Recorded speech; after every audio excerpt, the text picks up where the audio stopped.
Hola, som Els y les alumnos de la aula de Aculida. Necesito Manuel de Pedrero de Taraga. Hola, me llamo Luna, tengo 13 años, soy de Colombia, llegué a Cataluña hace 2 meses. Hola, mi nombre es Valeria, tengo 14 años y vengo de Venezuela y llegué aquí hace 2 meses. السلام عليكم.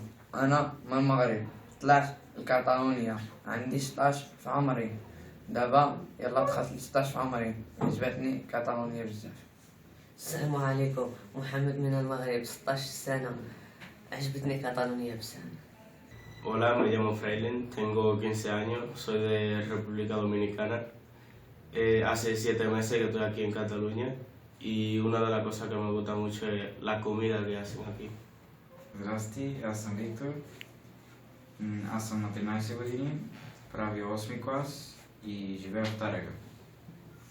Zdrasti, ja sam Dorin, na 13 godini sam i sam od 7. klas.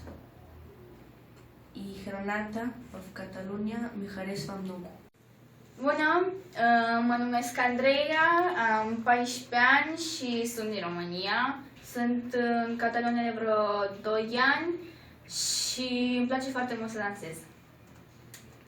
Salam alaikum, Malik de Penda, Senegal de Kijona, Fica, Sabinia, de Frana, Tegal. Salut, mă numesc Valentin, am 13 ani, învăț în Institutul Manuel de Pedrolo și trăiesc în Catalunia de 1 an și jumate. Oi, eu sou a Mariana, eu tenho 16 anos e eu sou do Brasil. Eu vim da capital, Brasília.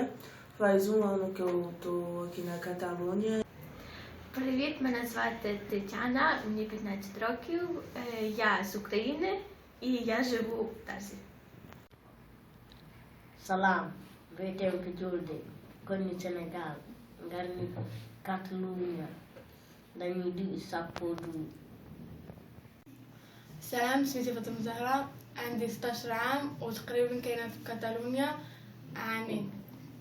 سلام، اسمي وصال، كنقرا في كاتالونيا، هذه عام من يجيز عندي 12 عام.